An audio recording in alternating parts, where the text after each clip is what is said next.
시청자 여러분 안녕하십니까? 뉴스데스크 제주입니다. 제주 최대 현안인 제주 제2공항에 대한 첫 공개 토론회가 오늘 열렸는데요. 공항 인프라 필요성에 대한 찬반 토론으로 진행된 가운데 항공 수요 예측과 주민투표 시행 여부가 쟁점이 됐습니다. 김찬영 기자입니다. 첫 공개 토론회는 찬반 양측에서 2명씩 참가해 공항 인프라 확충 필요성에 대해 논의했습니다. 반대 측은 국토교통부가 예측한 연간 4천만 명의 항공 수요는 관광 정책을 반영하지 않은 부풀려진 수치로 제2공항 건설은 필요하지 않다고 주장했습니다. 양적 관광을 더 이상 지속하면 안 된다라는 데 대한 광범한 공감대가 있고 이미 도정의 관광 개발 계획에서도 다 그런 것들이 반영돼서 앞으로는 조절 정책으로 가겠다라고 하고 있습니다. 그러면 그것은 장내 수요에 상당한 영향을 미칠 수밖에 없는데 그것이 전혀 반영되지 않은 수요 예측이라는 것입니다. 하지만 찬성 측은 제주 지역 항공 수요 예측치는 5년간 4차례 조사에서 같은 결과가 나왔다며 정확한 데이터라고 반박했습니다. 인천공항에 대해서 수요를 30년 수요를 예측했습니다. 91년에 예측했으니까 2020년이 되는 거죠. 얼마로 예측했냐면 7,700만 정도가 될 것이다.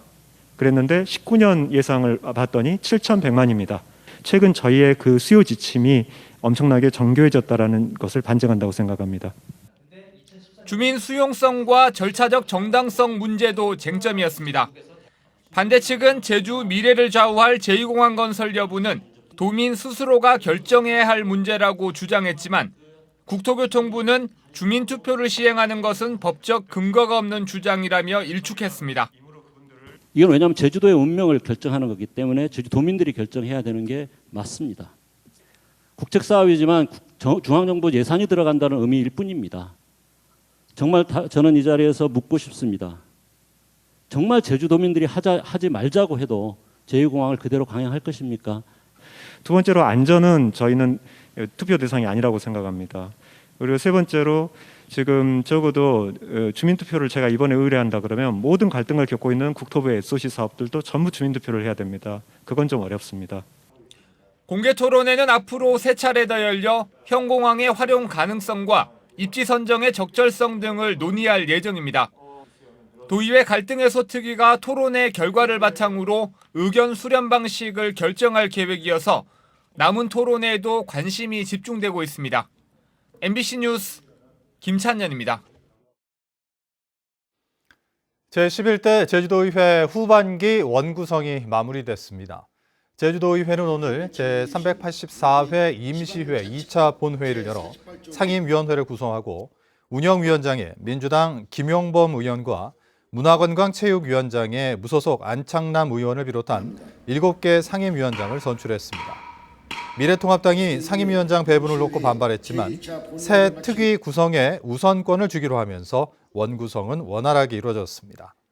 도의회는 내일 3차 본회의를 열어 예결위원과 윤리특별위원을 선임할 예정입니다. 공공기관 비정규직을 정규직으로 전환하겠다는 정부의 약속에 따라 제주공항 노동자들도 올해부터 정규직으로 전환되는데요. 공항공사가 정규직이 돼도 다른 지방 공항으로 보내지 않겠다는 약속을 어기는 바람에 노동자들이 반발하고 있습니다. 조인호 기자입니다.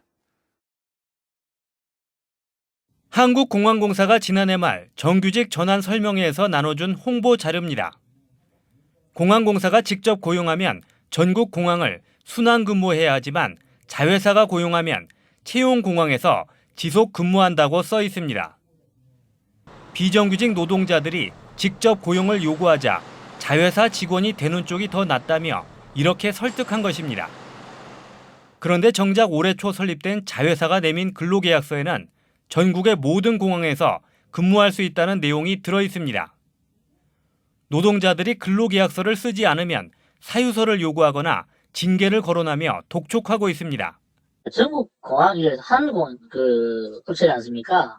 자기가 원하면 언제든지 광주면 광주, 김해면 김해 이쪽으로 자기가 원하면 언제든지 근무지를 이동할 수 있다는 그런 차원에서 노동자들은 공항공사가 명백히 거짓말을 했다며 반발하고 있습니다. 대부분 최저임금을 겨우 받는 노동자들이 직원 숙소나 원거리 근무 수당도 없이 다른 지방에서 근무하는 것은 사실상 불가능하다는 것입니다. 한 터와 일터가 모두 제주인 노동자들에게 대구나 김해 등으로 전직하라는 것은 사실상 해고 통보나 다름없다. 노동자들은 비정규직 때보다 임금이 오르기는커녕 일부는 오히려 삭감됐다며 파업도 예고하고 있는 상황. 정규직 전환 과정에서 공항공사가 거짓말을 했다는 논란까지 일면서 제주공항의 노사 갈등은 깊어지고 있습니다. MBC 뉴스 조인호입니다. 코로나19 사태가 장기화되면서 생활고에 시달리는 프리랜서나 특수고용직 종사자들이 늘고 있는데요. 정부가 이들을 위해 긴급 고용안정지원금 제도를 도입했지만 소득 증명이 어려워 신청을 포기하는 경우가 많습니다. 박성동 기자입니다. 프리랜서 관광 가이드로 일하는 윤영림 씨. 코로나19 사태가 심각해진 지난 2월 이후 외국인 손님이 끊기면서 일을 하지 못했습니다. 내국인 관광 안내 일을 하며 정부의 긴급 고용 안정 지원금을 받아보려 했지만 이마저도 포기해야 했습니다. 작년보다 소득이 줄었다는 것을 증명해야 하는데 관광객을 소개받았던 여행사들이 모두 도산해 문을 닫았기 때문입니다. 노무미 제공 확인서라 그래서 여행사에서 이 사람을 쓴 확인서를 받아오라는 거예요. 한 달이면은 7개, 8개 여행사를 띄고 있는데 그 8개의 여행사를 돌아다니면서 도장을 받는 것도 애로사항이 많고 연락이 두절된 데도 많았었습니다. 이처럼 일자리를 잃어도 고용복지 혜택을 받지 못하는 도내 프리랜서와 특수고용직 종사자는 6천여 명. 소득에 따라 지난해보다 최고 50%까지 수입이 감소했다는 사실을 직접 증명해야 하지만 이들에 대한 매출을 기록한 고용주도 많지 않아 원천징수 영수증 같은 증명자료를 제시하기가 쉽지 않습니다. 일부는 통장 내역을 제출하기도 하지만 급여를 일일이 구분하기도 어렵고 심사 기준도 엄격해 도내에서는 신청자 2천여 명 가운데 80%가 반려됐습니다. 프리랜서 같은 경우에는 노무 제공 확인서를 제출해야 했습니다. 근데 이제 사업주가 발급을 안 해줬을 경우에 이런 경우에는 이제 관련 협회라든지 이런 데에서 확인서로 제출을 해주시면 저희가 그거를 확인서로 인정해드리고 있습니다. 특히 정식 계약서 없이 구두 계약으로 일을 한 경우에는 아예 신청조차 할 수 없어 많은 프리랜서와 특수고용직 노동자들은 지원 혜택을 받지 못하는 복지 사각층이 되고 있습니다. MBC 뉴스 박성동입니다. 제주에서도 이달부터 유흥주점이나 노래방 출입에 QR코드 제시가 의무화됐습니다. 제주도는 도내 유흥주점과 단란주점, 노래방 등 8가지 코로나19 확산 고위험 시설에 전자출입 명부 설치와 사용을 의무화하고 따르지 않는 시설과 이용자에게는 벌금을 물린다고 밝혔습니다. 또 고위험 시설로 추가 지정된 방문 판매 홍보관과 300인 이상의 대형 학원, 뷔페 음식점 등 4종 시설은 오는 15일부터 QR코드 사용이 의무화됩니다. 코로나19로 침체된 관광산업을 되살리기 위해 내국인 관광객 유치 활동이 재개됩니다. 제주도는 도내 관광업계와 관광지 방역과 예방수칙 이행 등 안전관광을 전제로 자율적인 내국인 관광객 유치 활동에 돌입하기로 했다고 밝혔습니다. 또 코로나19 사태로 어려움을 겪고 있는 여행업체 100곳에 여행객 방역 키트를 전달하고 관광상품 홍보비도 지원합니다. 올 들어 제주를 찾은 관광객은 453만 명으로 지난해 같은 기간보다 38% 감소했습니다.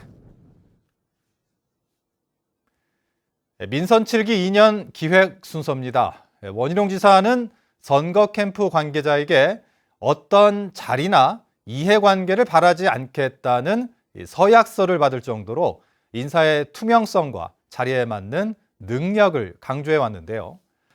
과연 이런 원칙이 잘 지켜지고 있을까요? 오승철 기자가 짚어봤습니다. 음주운전 사고라는 흠결이 있는데도 원희룡 지사는 각각 정무부지사와 비서실장을 지낸 안동우 제주시장과 김태엽 서귀포시장을 임명했습니다. 측근 인사, 회전문 인사라는 난맥상이 고스란히 드러난 겁니다. 행정시장의 공모제 이런 것들이 과연 무늬만 공모제지 이게 맞는 건가? 차라리 그냥 임명대로 그냥 가는 게 낫지라는 생각이 들고 원 지사는 측근을 배제하고 능력에 따라 인재를 구하겠다며 개방형 직위를 늘렸지만 허언에 불과했습니다. 도민 속에서 널리 인재를 구하고 손잡겠습니다. 의견이 달라도 제주를 위한 공통의 목적 아래 최대한 협력의 길을 찾겠습니다. 실제로 지난 지방선거에서 원 지사를 직간접적으로 도왔던 인사들이 도청 내부는 물론 공기업과 출자 출연기관에 대거 포진해 있습니다. 강영진 공보관과 김승철 소통협력관을 비롯해 세 차례 공모 끝에 낙점된 이승택 문화예술재단 이사장과 오인택 제주신용보증재단 이사장, 문관영 경제통상진흥원장 등이 대표적입니다. 여러 가지 개방형 공모직 직위들이 대부분 선거 공신들 캠프에서 원희룡 도지사를 직간접 도왔던 인사들이 됐습니다. 제주문화예술재단은 그렇고요. 선거 공신은 없다. 이게 처음에 도지사 선거에 출마하면서 했던 원희룡 도지사의 공약이 이제 허언이 돼버렸죠. 특히 오인택 이사장은 제주도 인사위원회 위원장까지 맡고 있어서 인사 검증이 제대로 이루어지지 못하는 것 아니냐는 비판이 나오고 있습니다. 무려 6년이라는 기간 동안 맡고 있는데요. 이는 도지사 측근을 도의 각종 위원회와 행정시장 등 개방형 직위에 채용하기 위한 수단으로 활용될 수 있어서 매우 우려스럽습니다. 다음 달 하반기 인사를 앞두고 김성원 정무부지사도 취임 8개월여 만에 사퇴할 것으로 알려진 상황. 원희룡 지사가 대권 도전을 선언한 가운데 도정은 소홀히 하고 대선을 염두에 둔 측근 챙기기 인사가 되지 않을까 우려가 커지고 있습니다. MBC 뉴스 오승철입니다. 전교조 제주지부는 성명을 통해 교원 능력 개발 평가를 유예해달라고 제주도 교육청에 요구했습니다. 전교조는 일선 학교에서 코로나19로 마스크를 쓴 채 소통이 제한된 수업이 진행되고 있다며 코로나19 상황에서 교원 평가를 무리하게 시행하는 것은 교사의 교육 활동을 위축시키는 것으로 교원 능력 개발 평가를 폐지하라고 강조했습니다. 제주도 교육청은 제주형 자율학교 운영 계획에 따라 IB 학교로 지정을 희망하는 초등학교 2곳과 중학교 1곳을 다음 달 7일까지 공모합니다. 신규 지정된 IB 학교는 제주특별법에 근거한 학교 교육과정 운영 특례를 적용받는데 IB 본부의 인증을 받아 IB 교육 프로그램을 운영하게 됩니다. 한편 IB 후보 학교로 승인받은 표선고는 IB 본부가 요구하는 교원 연수와 시설 등을 갖추어 최종 인증을 받으면 2022년부터 IB 교육 프로그램을 운영할 계획입니다. 민주노총 전국 건설노조 제주지부는 더불어민주당 제주도당사 앞에서 기자회견을 열어 중대재해기업 처벌법 제정 등 10대 요구사항을 수용하라고 촉구했습니다. 건설노조는 고질적인 불법 다단계 하도급을 없애고 특수고용 노동자와 건설기계 노동자의 고용보험 적용, 사회안전망 확대에 21대 국회 다수당인 더불어민주당이 나서라고 주장했습니다. 제주지방법원 박준석 판사는 음주 교통사고를 낸 혐의로 기소된 29살 정모 씨에게 징역 1년을 선고했습니다. 정 씨는 지난 1월 서귀포시 중문동에서 면허 없이 술에 취한 채 승용차를 몰다 중앙선을 침범해 정차 중이던 승용차를 들이받아 피해자에게 전치 2주의 상처를 입힌 혐의로 기소됐습니다. 지난해 산 감귤 총 수입이 8천억 원대로 떨어졌습니다. 제주도에 따르면 지난해 생산된 감귤은 63만 톤으로 총 수입은 8,506억 원으로 재작년보다 9.5% 감소해 최근 3년 새 가장 낮았습니다. 노지감귤 수입이 전년보다 19.8% 감소한 반면 천혜향 등 만감류는 4.6% 증가했습니다. 제주도는 잇따른 태풍과 가을 장마로 감귤 품질이 떨어지고 소비 부진이 겹쳐 수입이 감소한 것으로 분석했습니다. 제주도 내 소상공인 매출이 회복세를 보이고 있습니다. 중소벤처기업부에 따르면 이번 주 제주 지역 소상공인 매출액 감소 비율은 32.5%로 지난주보다 2.5%포인트 떨어져 6월 1일 이후 4주 연속 회복세를 이어갔습니다. 전통시장 매출액 감소 비율도 33.6%로 지난주보다 낮았습니다. 이 같은 매출 회복세는 다른 지역에 비해 코로나19 신규 확진자가 발생하지 않았고 제주 방문 관광객이 늘어난 데 따른 것으로 보입니다. 연간 20만 명이 찾는 제주시 월정리 해변이 올 여름에도 비지정 해수욕장으로 운영됩니다. 제주시는 당초 올 여름부터 월정리 해변을 지정 해수욕장으로 운영할 계획이었지만 샤워실과 탈의실 등 관련법에 따른 의무시설 공사가 상반기 BCT 파업 여파로 지연돼 지정 해수욕장으로 전환이 어렵게 됐다고 밝혔습니다. 이상으로 뉴스데스크 제주를 마칩니다. 시청해주신 여러분 고맙습니다.